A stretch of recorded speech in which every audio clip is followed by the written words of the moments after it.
Matchday 19. Ridge County 2. Tellius Rovers 0. Arkley Rovers 0. Seoul City 3.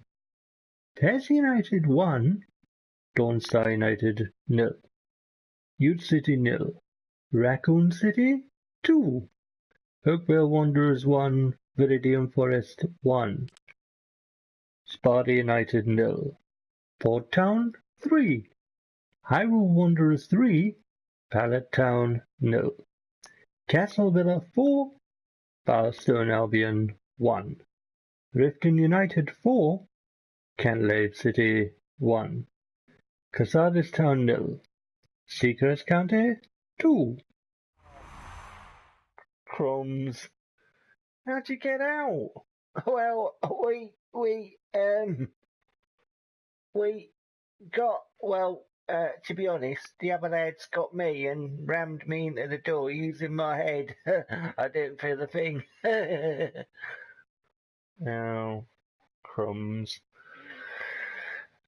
You locked us in there for last week. We couldn't be here, but now we're here.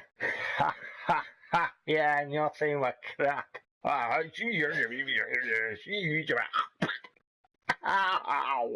Oh. Right on my umbrella. Oh. Thanks, guys. Stunning, as usual. Top draw, football, insight. Right, Casares Town at the bottom. Yeah, Steve, that'd be like your Newcastle side, walloped by Chelsea 5-0, wasn't it? Yeah, yeah, no. What was it? Was that yes or no? Storming performance by your lads. They're almost at the bottom, Steve. Keep it up. Stunning insight once again. Casares Town, Port Town, Raccoon City, Bowerstone Albion, Seacrest County, Mute City, Dawnstar, Seoul City, Canlave, Sparta, Castle Villa, Oakville Wanderers, Arkley Rovers, Viridian Forest, Pallet Town, Riften United, Tellius Rovers, Ridge County, PES United and Hyrule Wanderers leading the way.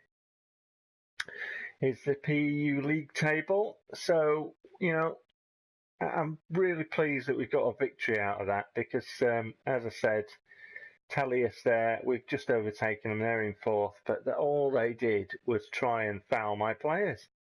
And they were quite dangerous as well, because that's the point I wanted to make was the frontline pressure, I think, is what kind of leaves the space. I think if you put that, despite me having said, my defence stays way deep and we play, a defensive line of only 2, the frontline pressure, I think that's dragging my central defenders toward the halfway line. And I don't think it should do that because I think that if you've put on your tactics screen where you want your defence to play, then it should play there. If you want frontline pressure, that means that your forward men pressure your front line pressure their defenders. That's frontline pressure. Anyway, as you can see, 1,754,760 parliaments in the kitty. This month's monthly report is now ready. It contains. Now that's my scout, innit? This month's monthly report is now ready. It contains all sorts of information, such as whether we were able to play according to our team instructions, which plays were effective and which were ineffective, and much more. It's a really useful source of information for our forthcoming matches. Right, thanks. And there you can see we've had quite a lot of games in this month, with 4 wins, 2 draws and 1 defeat. Nunes leading the way with the goal ranking. Busto and Popov with 3 each. Popov got all his 3 goals in 1 match, didn't he? Paz with 2 assists, Loren with 1, Nunes with 1. There might be other players with 1 as well. Average ratings, obviously strikers take top priority, even though, the players in your team do good work, I've noticed.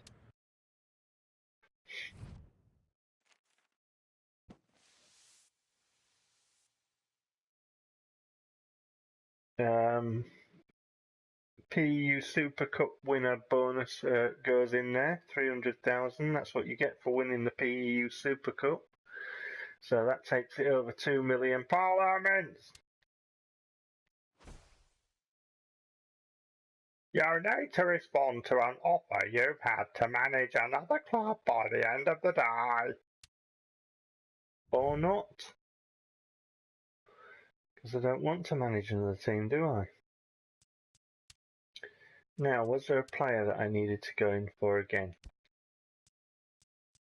I think there was, wasn't there?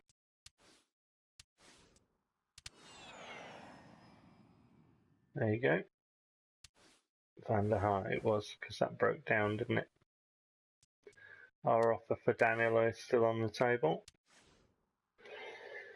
Are we sure we wanted to be manager of Ridge County and see the job through? Yes, we're sure. The team of the month for the PEU League has been announced. Again, you know, strikers take precedent, even though there's been other good performances, I feel. But, you know, other players have done well for other teams, so, you know, they get in there too. Transfer window, the opening day, right. Our moves that we've done. The main schedule for January. 1.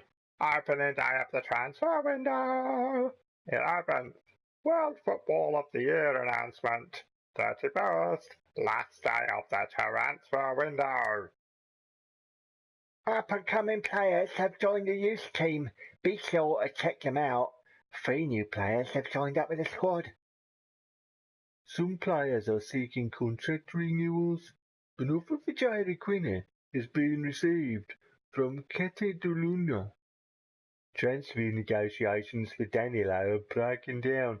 Yeah, well, if you scouted him and Van der Hart, we'd have a better chance of... Ooh, I've just remembered. I've got to go and get my bath ready for my rubber duckies. And that's important, is it? Oh yes, my rubber duckies do need a little swim. Bye.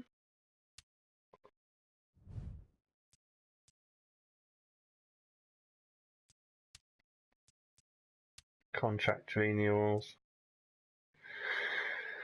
Lammers.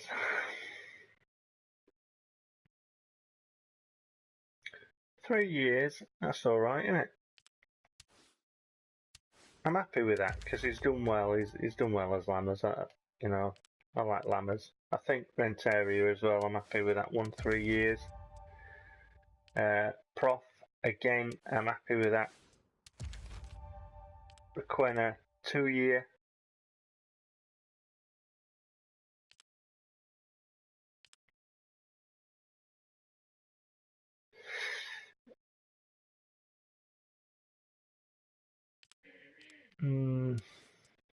Can we get another year out of Requena? Maybe. I'm going to accept the 2 years because I don't want to risk losing him because this contract negotiation in this game is completely fucked up. It'll say 87% chance, and if they refuse, then the contract negotiation will break down and you won't be able to negotiate with them, and then you could lose a player. It's really stacked against a player, like I ranted last time. Phil Tazzini, I'm going to accept that 3 years. Greg Iolini, again, I'm going to accept that 3 years. So I don't want to risk losing any of these. I want these players. Youth team.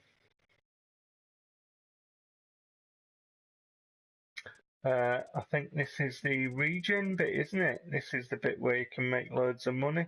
Yeah, this is regens now. You can make loads of money by signing these and selling these in the same transfer window. Because the transfer system is that fucked up.